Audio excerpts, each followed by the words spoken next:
मैं doctor Anju Sharma, department of chemistry. आज मैं आपको बीएससी पार्ट फर्स्ट का इनऑर्गेनिक केमिस्ट्री का टॉपिक आयनिक सॉलिड पढ़ाऊंगी, जिसमें हम सॉलिबिलिटी ऑफ आयनिक कंपाउंड्स देखेंगे। हम लोग हमेशा विलेय, विलायक और विलयन की बात करते हैं, और हम लोग ये जानते हैं कि कोई भी विलेय जो है, जो सॉल्यूट है, वो हर सॉल्वेंट में सॉल्युबल नहीं होता। अलग अलग सॉल्वेंट जो है वो अलग अलग सॉल्यूट को डिसॉल्व करके और सॉल्यूशन बनाते हैं। तो हमें क्या देखना है, सॉल्युबिलिटी को पढ़ने से पहले प्योर सॉलिड जो होता है वो क्रिस्टलाइन इन नेचर होता है, क्रिस्टलीय होता है। In crystal lattice ions are arranged symmetrically. क्या होता है, क्रिस्टल लैटिस में आयंस होते हैं, वो अरेंज्ड होते हैं सिमेट्रिकली। जैसे कि मैं आपको क्रिस्टल स्ट्रक्चर्स मैंने आपको बताए थे, इससे पहले हम लोग लैटिस एनर्जी वगैरह की भी चर्चा कर चुके हैं, और 1:1 सीजियम क्लोराइड, सोडियम क्लोराइड वगैरह मैंने सभी के स्ट्रक्चर्स आपको बता चुकी हूँ, जिससे आप ये समझ सकते हैं कि सिमेट्रिकल होता है, अरेंजमेंट जो होता है वो सिमेट्रिकल होता है। पर जब हम विलय करते हैं उसको, तो उस केसेस में क्या होता है कि इनको जोड़ने वाले, आयंस को जोड़ने वाले जो फोर्सेस हैं उनको ओवरकम करना जरूरी है। अगर उनको ओवरकम नहीं करेंगे तो वो विलय नहीं होगा। तो बेसिकली क्या होगा, किसी भी कंपाउंड की इजी सॉल्युबिलिटी कब होगी, जब उसके आयंस सेपरेट हो जाए। पॉजिटिव और नेगेटिव आयन जब सेपरेट हो जाए, एनर्जी रिक्वायर्ड होगी, it should be greater than energy release at the time of formation of ionic lattice। Basically हमने लैटिस एनर्जी जब पढ़ा था तब हमने क्या देखा था कि पॉजिटिव आयन और नेगेटिव आयन, फिर पॉजिटिव आयन नेगेटिव आयन जब ये आपस में मिलते हैं तो क्या होता है, कुछ एनर्जी रिलीज होती है। जो अमाउंट एनर्जी का उस वक्त रिलीज होता है, यहाँ अब वाइस वर्सा होगा, और आयंस को जब हम सेपरेट करेंगे तो एनर्जी रिक्वायर्ड होगी, जो कि लैटिस एनर्जी से ज्यादा होना चाहिए। It is greater then energy released at the time of formation of ionic lattice. यानी जब आयनिक लैटिस का फॉर्मेशन हुआ तो जितनी ऊर्जा रिलीज हुई थी, अब उससे ज्यादा रिक्वायर्ड है अगर हम आयन पेयर को तोड़ें।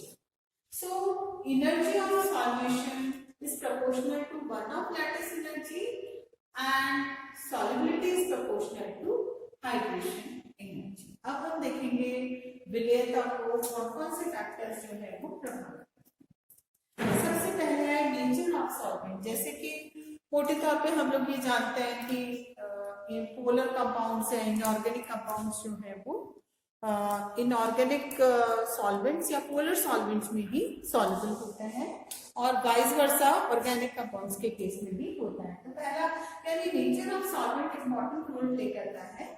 तो ionic compound soluble in polar solvents with high dielectric constant. क्या होता है कि आयनिक कंपाउंड्स, क्योंकि यहाँ पे आयन पेयर होते हैं, और पोलर सॉल्वेंट्स जो होंगे उसमें भी आयंस होंगे, और जो हाई डाइइलेक्ट्रिक कांस्टेंट वाले जो भी सॉल्वेंट्स होंगे उसमें आयनिक सॉल्वेंट विलय हो जाएंगे।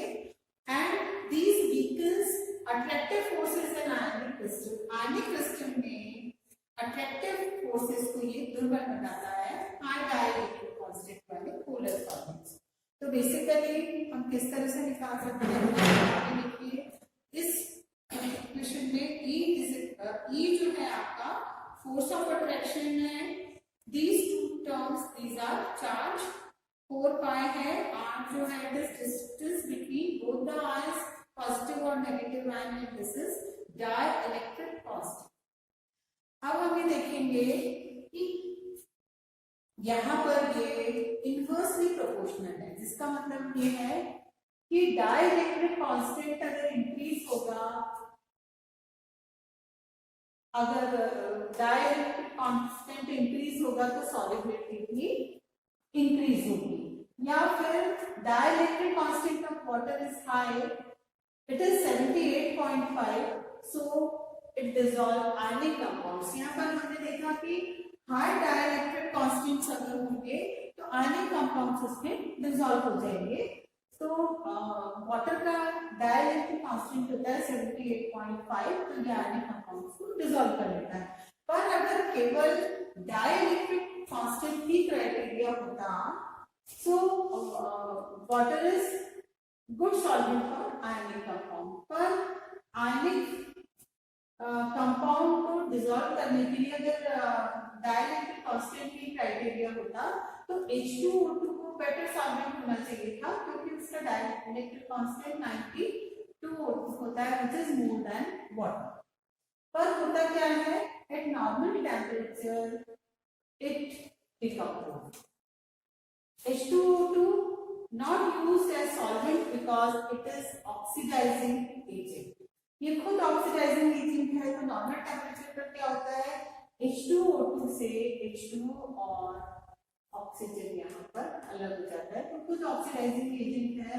तो यहाँ पर हम इसको अच्छे सॉल्वेंट की तरह से इस्तेमाल नहीं कर सकते। ये हमने सारी बात करी पोलर सॉल्वेंट्स की।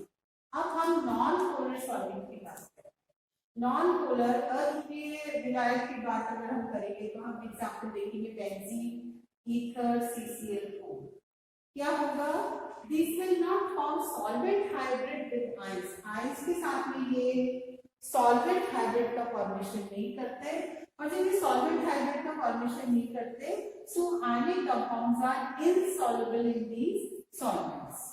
इन सभी में आयनिक कंपाउंड्स डिसॉल्व नहीं होंगे, जबकि हाई डाइलेक्ट्रिक कांस्टेंट वाले पोलर सॉल्वेंट में आयनिक कंपाउंड्स डिसॉल्व होंगे। दूसरा फैक्टर है आयनिक रेडियस।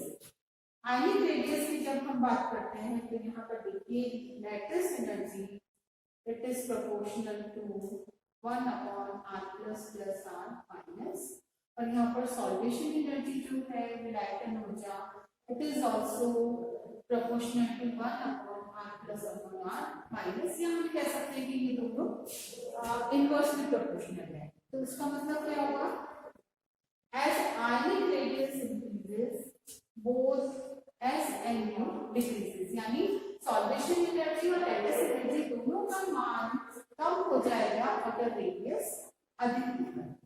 इसमें हम दो तरह के केसेस देखेंगे। पहला हम देखेंगे compounds with big size negative ion, बड़े आकार के नेगेटिव आयन जो है उसमें क्या करना रहेगा, solubility decreases with increase in size of positive. Positive ion का अगर साइज बढ़ेगा तो विलेयता जो होगी वो कम होती जाएगी बिग साइज नेगेटिव आयन के केस में। यानी आप क्रम देखिए, मैग्नीशियम सल्फेट, देन फिर कैल्शियम सल्फेट, स्ट्रोंशियम का सल्फेट और बेरियम का सल्फेट। यानी जैसे जैसे आकार बढ़ता जा रहा है पॉजिटिव आयन का, वैसे वैसे जो विलेयता है वो कम होती जाती है। यानी इन सल्फेट्स ऑफ एल्केनाइल earth metal there is decrease in solvation energy in comparison to lattice energy is high. अभी हमने सल्फेट्स का केस देखा था, दूसरा हम देखेंगे लिथियम का आयोडाइड। फिर आपकी लिथियम सॉल्युबिलिटी जो है वो लगातार डिक्रीज होगी। नेक्स्ट केस हम देखेंगे compound with small size negative ions of chlorides. यहाँ पर हमने क्या की, सारे आयोडाइड्स देखे थे। अब हम देखेंगे स्मॉल साइज के नेगेटिव आयंस जो है क्लोराइड के, तो caesium chloride, then rubidium, potassium, sodium और lithium. As radius of positive ion increases there is decrease in lattice energy is higher than solvation. ठीक है, तो इसी के कारण there is decrease in solvation. Next factor है ionic charge. As charge of positive ion increase in lattice energy is greater than increase in solvation energy. इसका क्या प्रभाव होगा, so by increase in ionic charge solubility decrease. जैसे जैसे आवेश बढ़ता जाएगा वैसे वैसे विलेयता जो है वो कम होती जाएगी। तो आप लिथियम क्लोराइड के केस में देखिए, इसके ऊपर आवेश है -1 और +1, मैग्नीशियम -2 और +3, and in initial cases there is decrease in solubility. But in case of Al2O3 it is insoluble. जो इंडिकेट कर रहा है कि जैसे जैसे चार्ज बढ़ता जाएगा वैसे वैसे सॉलिबिलिटी डिक्रीज। अब हम देखेंगे next factor polarisability of anion. Polarisability of anion में हम देखेंगे स्मॉल एनायन जो है it polarises less. Anion polarisation decreases solubility of compounds in water and solubility in H2O। जब हम solubility in H2O देखेंगे तो हम सारे सिल्वर के फ्लोराइड्स यहाँ पर देख रहे हैं, तो आप ये देखते हैं solubility कंपैरेटिवली कम होती जाए। नेक्स्ट फैक्टर है दो तरह के हमारे पास सिस्टम्स होते हैं, 18 electron system and 8 electron system. अब क्या होगा, 18 इलेक्ट्रॉन सिस्टम होगा वहां पर मोर पोलराइजेशन इज देयर। और अब जैसा कि हमने यहाँ पर देखा पोलराइजेशन अगर होता है तो आयनिक कैरेक्टर कम हो जाता है। आयनिक कैरेक्टर कम हो जाता है तो सॉल्युबिलिटी भी डिक्रीज होती है पोलर सॉल्वेंट में। अब आप देखिए NaCl की अगर हम बात करते हैं तो इट इज 2s2 और आयनिक साइज है इसका 0.95। और क्योंकि आप देखिए 8 इलेक्ट्रॉन सिस्टम है इसमें, it is highly water soluble, high water solubility इसकी। पर अगर हम CuCl देखते हैं तो CuCl में क्या होगा, इट इज 3s2 3d10 यानी यहाँ पर 18 इलेक्ट्रॉन वाला सिस्टम आ गया। आयनिक साइज इसका भी ऑलमोस्ट बराबर है, it is 0.96, but it is having low water solubility क्योंकि जैसा हमने देखा 18 इलेक्ट्रॉन वाला जो सिस्टम है इसमें पोलराइजेशन ज्यादा होगा। अब हम देखेंगे KCl और AgCl। Again KCl is 8 electron system, size is 1.33 and it is highly soluble in water। और AgCl के केस में क्या होगा, it is 4s2 4p6 4d10, it is 1.27, it is having low water solubility because of very high polarization of negative ion pseudo inert gas configuration।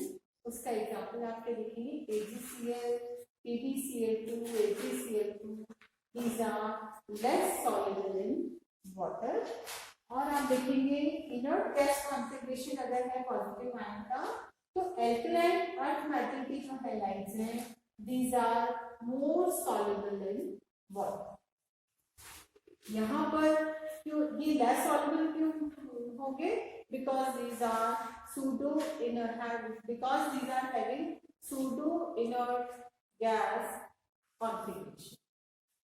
pseudo inert gas configuration जो होगा salts का, these are more soluble in liquid ammonia than water। अभी हमने क्या comparison देखा था 8 और 18 electron system का, जहां पर हमने ये देखा कि 18 इलेक्ट्रॉन सिस्टम जहां पर है वहां पर पोलर सॉल्वेंट या वाटर में सॉल्युबिलिटी जो है वो 18 इलेक्ट्रॉन सिस्टम की कम होगी। पर अगर सूडो इनर्ट गैस कॉन्फ़िगरेशन है तो लिक्विड अमोनिया में सॉल्युबिलिटी अधिक होगी then water, because ammonia it is more alkaline and forms stable compounds। Ammonia में अल्कलाइन कैरेक्टरिस्टिक्स होंगे और ये स्टेबल कंपाउंड्स का फॉर्मेशन करेगा। नेगेटिव आयन का साइज अगर इंक्रीज होगा तो सिल्वर हैलाइड्स के केस में liquid ammonia is more soluble in liquid ammonia but less soluble in water. And last factor is effect of temperature. Effect of temperature में हम ये देखेंगे कि दो तरह की रिएक्शन होती है, एक्सोथर्मिक और एंडोथर्मिक। एक्सोथर्मिक रिएक्शन में हम क्या देखेंगे, solute plus solvent give rise to solution plus heat. तो यहाँ पर क्या होगा, solubility increases as temperature decreases और इसका एग्जांपल है Na2SO4। और दूसरा टेम्परेचर का इफेक्ट देखने के लिए हम क्या देखेंगे, दूसरी टाइप की रिएक्शन होगी इट इज एंडोथर्मिक। और यहाँ पर क्या होगा, solute plus solvent will be solution minus T. तो इस केस में solubility increases as temperature increases और इसका एग्जाम्पल है KNO3। इस तरह से हमने देखा कि यहाँ पर 5 फैक्टर्स होते हैं जो कि विलयता को प्रभावित करते हैं। पहला हमने देखा कि नेचर ऑफ सॉल्वेंट, किस तरह का सॉल्वेंट है। दूसरा हमने देखा साइज, पॉजिटिव और नेगेटिव आयन की साइज का प्रभाव होगा। तीसरा आवेश के रूप में हमने देखा कि अगर आवेश बढ़ेगा या घटेगा तो किस तरह का प्रभाव होगा। चौथा हमने देखा कि पोलराइजेबिलिटी से किस तरह से प्रभावित होगा कि अगर AGP इलेक्ट्रॉन सिस्टम आएगा तो मोर पोलराइजेशन की वजह से यहाँ पर कोवैलेंट कैरेक्टर का समावेश हो जाता है और आयनिक गुणों की कमी हो जाती है।